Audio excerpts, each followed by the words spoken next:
Olá pessoal, mais um vídeo no canal Vene Casagrande, um vídeo diferente, um vídeo de pós-jogo, porque hoje, por um compromisso, não vou conseguir fazer uma live de pós-jogo, acompanhar a entrevista coletiva como a gente costuma fazer aqui no canal Vene Casagrande, mas eu não poderia deixar de subir um vídeo para fazer uma análise desse jogo do Flamengo diante do Atlético Paranaense.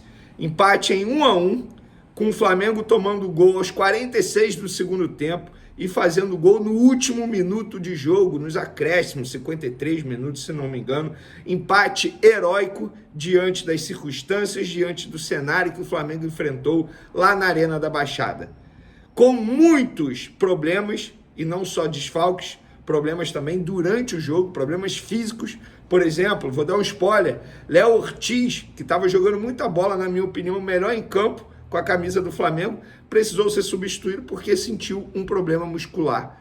A gente vai falar muito desse pós-jogo, mas antes, galera, quero dar um recado que a nossa querida KTO tá fechada com a gente, tá? É a melhor casa de apostas esportivas do Brasil. Lá você encontra as melhores odds, os melhores mercados, tudo que você precisa para fazer sua fezinha, a sua aposta e garantir uma grana extra.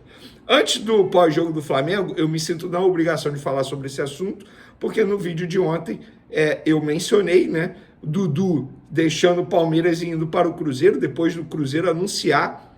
Inclusive, lojas oficiais do Cruzeiro começaram a vender camisa do Dudu, com o nome do Dudu, número 7, mas, pelo visto, o negócio vai subir no telhado, porque o Dudu, ele se arrependeu de ir para o Cruzeiro, não assinou o documento e está repensando a sua ida para o Cruzeiro.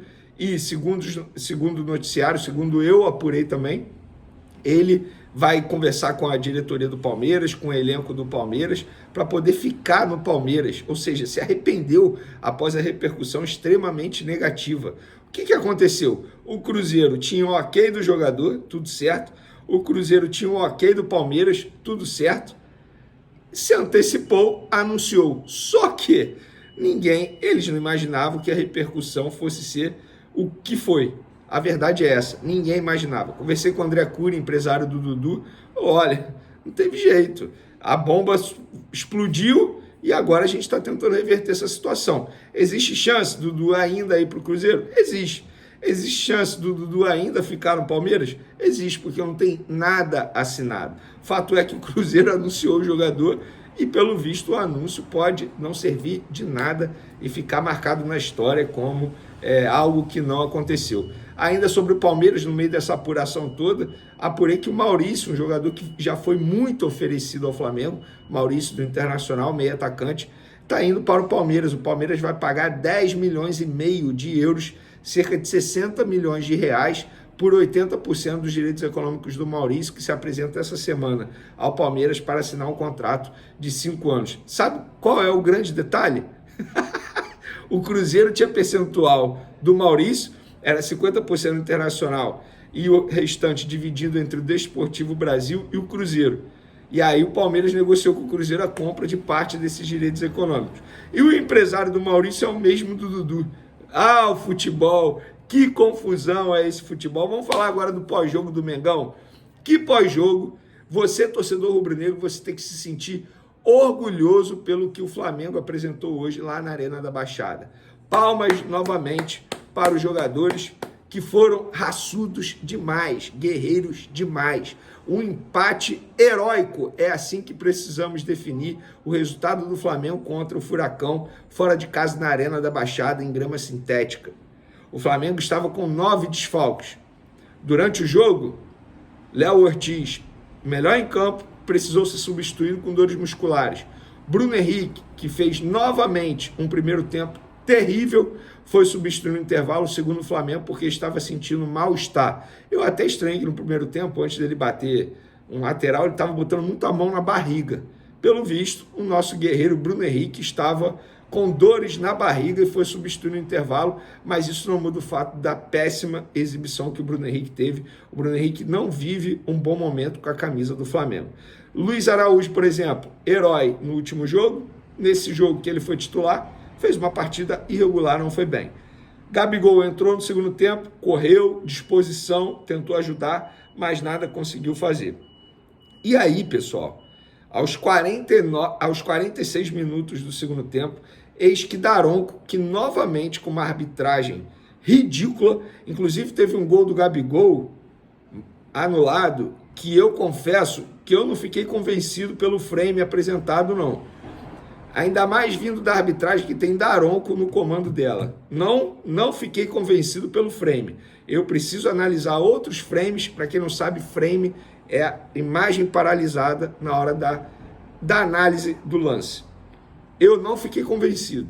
Eu não vou dizer que estava impedido, que não estava, não vou falar nada sobre isso. Fato é que a imagem apresentada na transmissão não me convenceu ao ponto de dizer, de fato, o Gabigol estava impedido ou não, ele não estava impedido. Preciso fazer mais análises, olhar mais lances. E aí, aos 46 do segundo tempo, Anderson Daronco, novamente, ele entra em cena, porque ele foi e marcou um impedimento, que eu não sei, impedimento não, um pênalti para o Flamengo. Davi Luiz, de fato, estava com a mão muito aberta ali, mas é aquilo, interpretação. É óbvio que o Daronco iria interpretar daquela maneira, né? Jogo no finalzinho, possibilidade dos donos da casa, pênalti para os donos da casa. Foi lá, assinalou e marcou. Fernandinho, que para mim joga muita bola, não é nem um exagero dizer que é o melhor volante do futebol brasileiro. Como joga futebol o Fernandinho? É impressionante, é outro nível de futebol. Não à toa ele é considerado ídolo lá no Manchester City. O Guardiola é o melhor treinador da história. Para muitas pessoas é apaixonado pelo Fernandinho, e aqui no futebol brasileiro, de fato, ele sobra. Foi, bateu, a bola ainda bateu no travessão, bateu no chão antes de entrar, quase que ele perdeu, mas não perdeu. Beleza. E aí, na base da garra, da disposição, os jogadores do Flamengo foram para cima do Atlético Paranaense. Inclusive, teve um lance que o Davi Luiz cobrou escanteio. Eu confesso que eu não lembrava disso ter acontecido anteriormente. Mas era na base da correria, na base da disposição, tentando de tudo. Eis que no último minuto, quem entra em cena?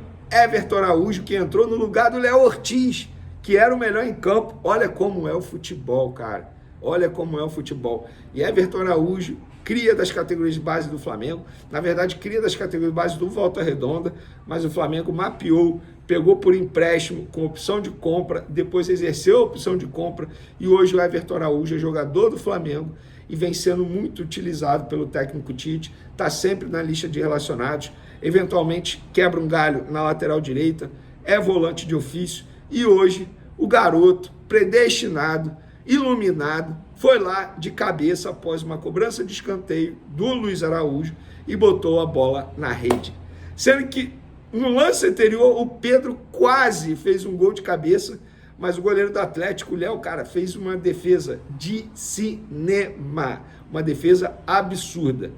E aí o Everton Araújo conseguiu empatar no último minuto, e o Cuca acabou sendo expulso, reclamando que o Daronco deu mais acréscimo, que isso é um absurdo. Torcedor do Atlético, gente, com todo respeito, esse é o grande problema da cultura do futebol brasileiro. Os caras ficam fazendo cera. Aí o árbitro vai lá, dá mais um minuto. Aí eles reclamam.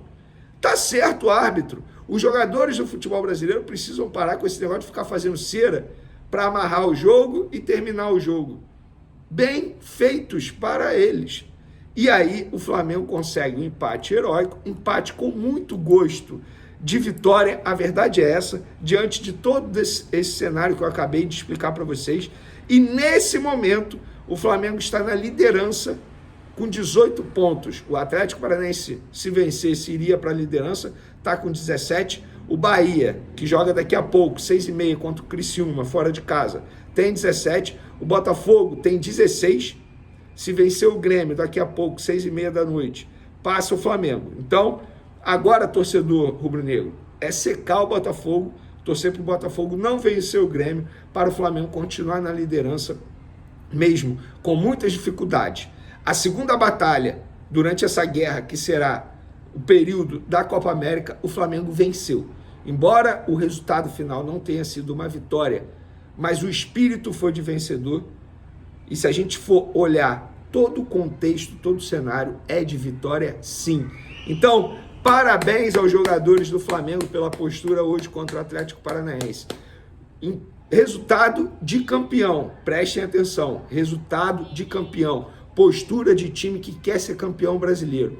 Parabéns aos jogadores novamente, hein? Foram guerreiros demais. Dito isso, um beijo para vocês, um forte abraço e fui!